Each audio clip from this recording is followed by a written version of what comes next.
Gold trusted gold buyers మీరు తాకట్టు పెట్టిన బంగారాన్ని విడిపించి ఈ రోజు ఉన్న మార్కెట్ ధరకు కొనబడను. It's a medical crime thriller. మేము ఎవరిని పర్టికులర్గా ఉద్దేశించి చేయలేదు, బట్ ఒక బ్రాడ్గా ఆ నెరేటివ్ తోటి తీసుకొని చేయడం జరిగింది. సో మీరు అన్నప్పుడు అంటే మనకున్న ఆయుర్వేదం కానీ, యోగా కానీ, మెడిటేషన్ ఇవన్నీ ఎక్కువ మీరు ఫాలో అవుతుంటారు కదా. డెఫినెట్గా అంటే మొదటి నుంచి అలవాట మీకు? ఈరోజు మీరు ఇంత ఎనర్జెటిక్గా ఉండడానికి కారణం అదే అనుకుంటాం మీరు? 100% యోగాకి నేను యోగా అండ్ మెడిటేషన్ అండి. బికాజ్ నీలో ఉండే ఆ సౌండ్ తగ్గిపోయినప్పుడు నీలో కళ ఎక్కువ పెరుగుతుంది అంటారు. సో నేను యోగా కూడా అమెరికా వెళ్ళాక నేర్చుకున్నా. నేను అప్పుడు సిగ్గుపడ్డాను, అబ్బా మన ఊర్లో ఉండేది మన విద్య ఇది, ఇక్కడ వాళ్ళు మనకంటే బాగా చేస్తున్నారు. నన్ను అడిగేటవాళ్ళు questions, how do you do this pose అని. ఐమ్ లైక్, వాళ్ళు అస్యూమ్ చేసేసి నువ్వు ఇండియా నుంచి వచ్చి నీకు యోగా తెలియకపోవడం ఏంటి అని ఒక చిన్న చూపు వాళ్ళకి.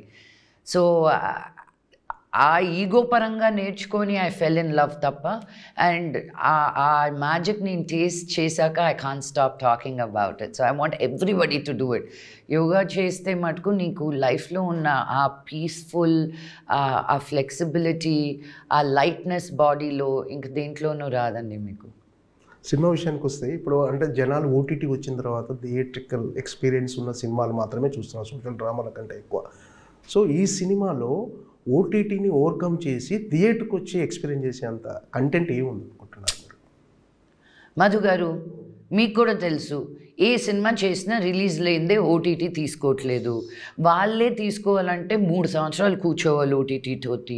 నేను ఆ కథ కూడా 3 సంవత్సరాలు నీతోటి ఉంటాను రా బాబు, నువ్వు తీస్తావా అంటే కరెక్ట్గా 3వ సంవత్సరం ఇంకో 2 రోజులు వచ్చేటప్పుడు ఇది మా పాలసీ మారింది, we're changing the way we're looking at our future films అని నిన్ను నిర్దాక్షిణ్యంగా డ్రాప్ చేసేస్తారు. అలా జరిగినటివి కూడా ఉన్నాయి విత్ డిఫరెంట్ ఓటీటీస్. And నాకు పేషెన్స్ ఎక్కువ. So I wait and take it. And then I was like, no man, I believe in my cinema. I know నేను ఈ సినిమా తీసి రిలీజ్ చేసిన వెంటనే ఇప్పటికే ఓటీటీస్ అడుగుతున్నాయి. So it's become one weird game అనమాట. గివెన్ అ చాయిస్, నాకు theatrical release వద్దు. I don't feel I'm one Prabhas or I'm in that range to bring people in. But I'm an artist who wants to make cinema. So నాకు OTT వాళ్ళే, OTT కాదు, నువ్వు YouTube కోసం ఇదిగో నీకు 2 కోట్ల సినిమా యూట్యూబ్లోనే చూపిస్తానన్నా చేస్తానండి నేను. I don't segregate my self like that. But where ever there is opportunity is where I find my artistic expression అనమాట. మీ పోలీస్ ఆఫీసర్గా నటిస్తున్నారు ఏంటి అంటే ఎవరైనా ఇన్స్పిరేషన్ ఆ క్యారెక్టర్ చేయడానికి అని? విజయశాంతి గారు, ఎవరికి లేదు చెప్పండి. కర్తవ్యం, నేను ఐపీఎస్ ఆఫీసర్ అయిపోదాం అనుకున్నాను. తర్వాత తెలిసింది అవ్వాలంటే చదవాలి నువ్వు అని. ఓ కోపం వచ్చి కొట్టేస్తే సరిపోదా అనుకోలే. But obviously she was a big inspiration. The movie was a big inspiration. And there were many scenes between Parchuri Venkateswara garu and Vijayashanti garu Kartavyam సినిమాలో. అవి లైఫ్ లెసన్స్గా చాలా నేను ఇన్స్పైర్ అయినట్టువి ఉన్నాయి. సో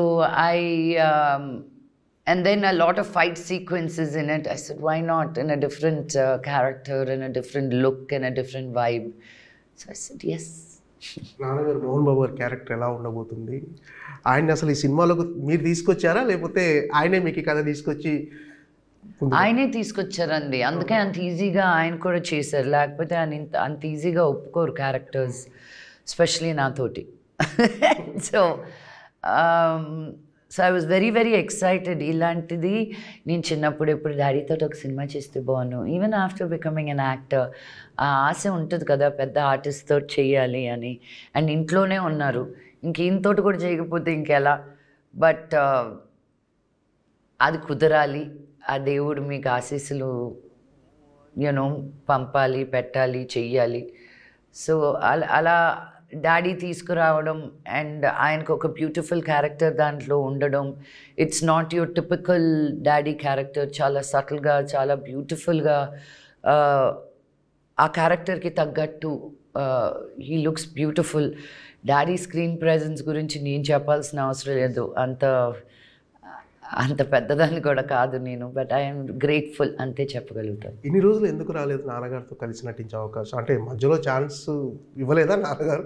ఇవ్వలేదండి అని రాలేదు, రెండు నిజమే. సో చాలా ట్రై చేశాను. పీకు సినిమా వచ్చినప్పుడు నేను రైట్స్ తీసుకొని తెలుగులో చేద్దాం డాడీ తోటి అని, బట్ కుదరలా అంతే. ఈ సినిమాలో మెసేజ్ ఏమైనా ఉంటుందా? లేదండి, యూజువల్గా నేను ప్రతి సినిమాలోనూ ఏదో పొడి చేద్దాం, చింపేద్దాం, ఏదో మెసేజ్ పెడదాం అనుకుంటాను. బట్ ఈ సినిమాలో just doing a film on medical crime thriller, ఒక ఎంటర్టైన్మెంట్ పరంగానే. But by the end of the film you do question, should you stand up for, నువ్వు బిలీవ్ అయిన దానికి నువ్వు నిలబడాలా, లేకపోతే just let the society do what it's due అనేది you do question yourself. అంటే ఇంతకుముందు చేసిన మెసేజ్ ఓరియంటెడ్ సినిమాలు సరైన ఫలితం ఇవ్వకపోవటం వల్లే వద్దనుకున్నారంటే జనాలు అసలు రిసీవ్ చేసుకోవట్లేరు అనే కాన్సెప్ట్. ఏమంటే ఎవరికి ఏం కావాలో అలా తెలుసండి. ఇప్పుడు నేను చెప్పిన నేను బోధించేసరికి ఎవరు వినేటట్టు లేరు. ఎవరు బోధన వాళ్ళకు ఉంది. Especially today with your internet and your Instagrams and YouTube shorts, మీకు న్యూసే ఇన్ షార్ట్స్ అని వచ్చేస్తుంది, world న్యూసే.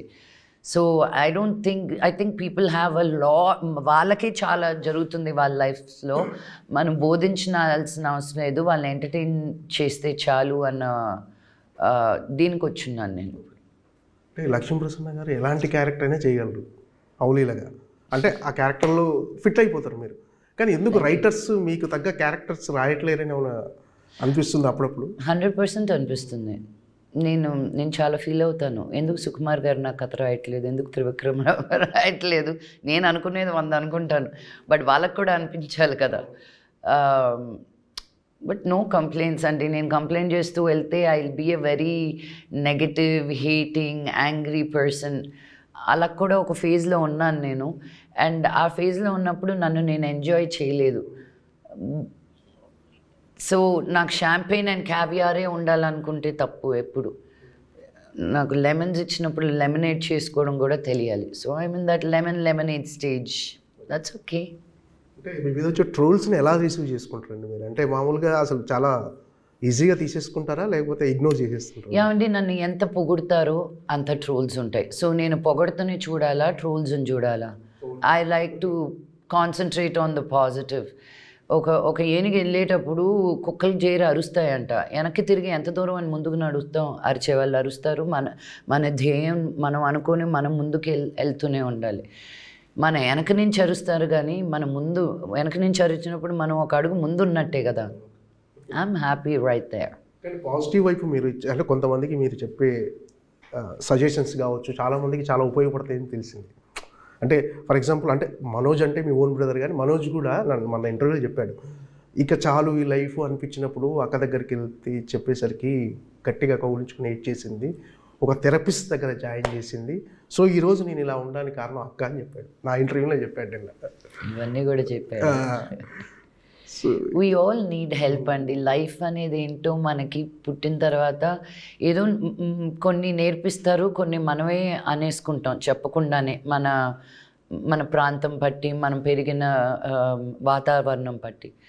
But we all need help. ఎక్కడో ఒక దగ్గర we feel like my God, నేను అనుకునింది సాధించలేకపోతున్నాను, సో ఇంకెందుకు ఈ లైఫ్ అన్న ఇది నేను ఒక దగ్గర ఇన్వెస్ట్ చేశాను, డబ్బులు పోయింది, ఒక సినిమా తీశాను, అది పోయింది అనుకున్నప్పుడు, నిరాశపడిపోయినప్పుడు ఇక్కడితో ఆగిపేస్తే చాలు కదా అని ప్రతి వ్యక్తి లైఫ్లోనూ ఎక్కడో ఒక దగ్గర అనిపిస్తుంది.